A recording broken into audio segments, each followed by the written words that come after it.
ശർമ്മജി, ഇന്ന് നമുക്ക് കത്ത് വന്നിരിക്കുന്ന എറണാകുളത്ത് നിന്നാണ്. ബിന്ദു ഗിരീഷാണ് കത്ത് എഴുതിയിരിക്കുന്നത്. ഭർത്താവിൻ്റെ കാര്യങ്ങൾ അറിയുന്നതിന് വേണ്ടിയിട്ടാണ് എഴുതുന്നതെന്നാണ് പറയുന്നത്. അദ്ദേഹം ഗവൺമെൻറ് സർവീസിലാണ് ജോലി ചെയ്യുന്നത്. അദ്ദേഹം പ്രൊമോഷന് വേണ്ടിയിട്ട് പല പ്രാവശ്യമായിട്ട് അവസരങ്ങൾ ശ്രമിക്കുന്നുണ്ട്, പക്ഷെ അത് ഫലം കാണുന്നില്ല. അപ്പോൾ അതെന്തുകൊണ്ടാണ് അദ്ദേഹത്തിന് പ്രൊമോഷൻ കിട്ടാത്തത് എന്നതിനെ കുറിച്ചിട്ട് വിശദമായിട്ട് അറിയണം എന്നാഗ്രഹിക്കുന്നു. അത്യപൂർവമായ എന്ന് തന്നെ പറയാം ദോഷങ്ങളിൽപ്പെട്ടതാണ് കേമദ്രുമം എന്ന ദോഷം. പേര് കേൾക്കുമ്പോൾ കേമം എന്ന് പറയുമ്പോൾ നല്ലത് എന്ന് ധരിക്കരുത്. ജീവിതത്തിലെ ഉന്നത വിദ്യാഭ്യാസം, ബിരുദാനന്തര ബിരുദം, ഉദ്യോഗം, പ്രൊമോഷൻ, അല്ലെങ്കിൽ ബിസിനസ് ചെയ്യുന്നവരാണെങ്കിൽ ബിസിനസ്സിലെ അഭിവൃദ്ധി, കുടുംബത്തിലെ ആണെങ്കിൽ ഐശ്വര്യം, സാമൂഹികപരമായി മേൽഗതി, കാലാകാലങ്ങളിൽ അർഹിക്കേണ്ട മംഗളകാര്യങ്ങൾ, കല്യാണം, സൽസന്താന ജനനം, അങ്ങനെ ബാങ്ക് ഡെപ്പോസിറ്റുകൾ, ജീവിതത്തിൻ്റെ ഉയർച്ചകൾ, സ്വന്തക്കാർ, ബന്ധക്കാർ, മിത്രങ്ങൾ, സഹോദര്യങ്ങൾ, മൈത്രി, ബന്ധുബലം, മിത്രബലം, നമുക്കെല്ലാം എന്തെല്ലാം സൗകര്യങ്ങളുണ്ടെങ്കിലും ഭാഗ്യങ്ങൾ എന്ന് പറയുന്നതും കൂടെ ഉണ്ടെങ്കിലേ ആ ജീവിതത്തിന് സന്തോഷം ഉണ്ടാകത്തുള്ളൂ. കേവലം ഒരു പ്രമോഷൻ്റെ മാത്രമാണ് ക്വസ്റ്റ്യൻ വന്നിരിക്കുന്നതെങ്കിലും ജീവിത ചുറ്റുപാടുകളിൽ അന്ത്യനിമിഷത്തിൽ, അവസാന നിമിഷത്തിൽ തടയപ്പെടുന്ന ഒരു കരിയേപ്പില ആണ് ഈ കേമദ്രുമം എന്ന് പറയുന്ന ദോഷം. ശുഭഗ്രഹദൃഷ്ടികളൊന്നുമില്ലാതെ, രാജയോഗങ്ങളൊന്നുമില്ലാതെ, ഗ്രഹനിലയിൽ ചന്ദ്രൻ നിൽക്കുന്ന രാശിയിലും അതിൻ്റെ രണ്ടാം രാശിയിലും, ധനസ്ഥാനത്ത് രണ്ടാം രാശിയിലും, വ്യയസ്ഥാനമായ 12ാം രാശിയിലും, സൗഖ്യസ്ഥാനമായ 4ാം രാശിയിലും ശുഭഗ്രഹങ്ങളോ ദൃഷ്ടിയോ ഇല്ലെങ്കിൽ അതിനെ കേമദ്രുമം എന്ന് പറയും. രാജകുടുംബത്തിൽ ജനിച്ചാലും ഭിക്ഷയെടുക്കേണ്ടി വരുമെന്നാണ് അതിൻ്റെ ചൊല്ല്.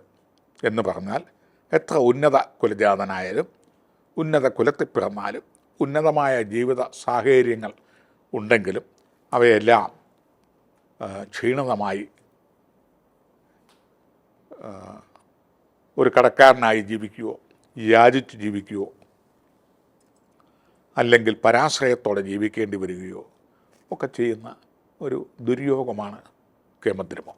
ജീവിതത്തിൻ്റെ സായാഹ്നത്തിൽ ഒട്ടുമുക്കാലും എല്ലാം നഷ്ടപ്പെടുന്ന ഒരു രീതി. സ്ഥാനമാനങ്ങൾ ഒക്കെ ലഭിക്കുന്നവർക്ക് കേമദ്രുമം ഉണ്ടെങ്കിൽ അവയെല്ലാം ആ സ്ഥാനമാനങ്ങളുടെ കെടുതി, ആ കോഴ്സ് തീരുന്നതിന് മുമ്പ് ഉപേക്ഷിക്കപ്പെടുകയോ, അന്യം നിന്ന് പോവുകയോ, അല്ലെങ്കിൽ ഇട്ടെറിഞ്ഞ് പോരേണ്ടതായ അവസ്ഥകൾ സ്വന്തം നിലയിലോ കൂടെ നിൽക്കുന്നവരോ മുഖാന്തരമോ എങ്ങനെയാണേലും ഫലത്തിൽ അവസാന നിമിഷം കൈവിട്ടു പോകുന്ന, ഉപേക്ഷിക്കപ്പെടുന്ന ഒരു യോഗങ്ങളൊക്കെയാണ് കേമദ്രുമം. സാധാരണ കേമദ്രുമം ഉള്ള വ്യക്തികൾ അത് ചെയ്യേണ്ടത് ഏതെങ്കിലും ഒരു പ്രവൃത്തിയുടെയോ കർമ്മത്തിൻ്റെയോ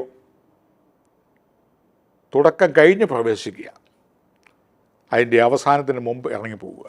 ഇങ്ങനെ ചെയ്താൽ ആ പേരും പ്രശസ്തിയും ആ കാലഘട്ടങ്ങളിൽ ലഭിക്കുന്ന ആനുകൂല്യങ്ങളും അനുഭവിച്ച് വലിയ കോട്ടമില്ലാതെ പോകാം. തുടക്കത്തിലേക്ക് കയറിയാൽ അത് അവസാനിക്കുന്നതിന് മുമ്പ് നഷ്ടപ്പെടും. അല്ലെങ്കിൽ അവസാന കാലഘട്ടത്തിൽ കയറിയാൽ ആ ചെയ്ത കർമ്മങ്ങൾക്ക് ഫലം കിട്ടാതെ വരും, ആനുകൂല്യങ്ങൾ കിട്ടാതെ വരും. അതായത് സർവീസ് പൂർത്തിയായില്ല എന്നുള്ള രീതി, പെൻഷൻ കിട്ടാത്ത പോലെ വെറുതെ ജീവിച്ചു പോകാം. ഉള്ള ശമ്പളമൊക്കെ മേടിച്ച് അന്നേരം പ്രൊമോഷനില്ല, ഗ്രേഡില്ല, ഹയർ ഗ്രേഡില്ല, വർധനവില്ല, മറ്റ് കാറ്റഗറി ചേഞ്ച് ചെയ്ത് പോകാനുള്ള മാർഗങ്ങളില്ല, ഒന്നുമില്ല, കഴിഞ്ഞുകൂടി പോവാം എന്നുള്ളതേ ഉള്ളൂ. ഒരു പച്ച പിടിക്കുന്നില്ല. ഇത് കേമദ്രുമത്തിനെ പറ്റിയുള്ള മൊത്തത്തിലുള്ളൊരു ഫലമാണ് പറഞ്ഞത്. ഒരു വ്യക്തിക്ക് മാത്രമുള്ളതല്ല.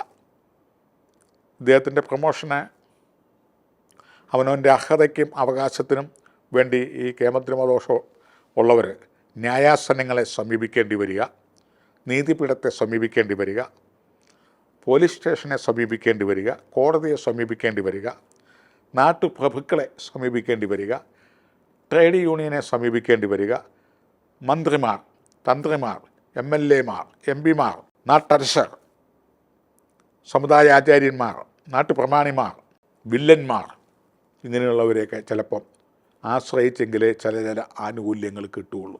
സമരമുറ, യാചന, അല്ലെങ്കിൽ പട്ടിണി സമരം, നിരാഹാരം.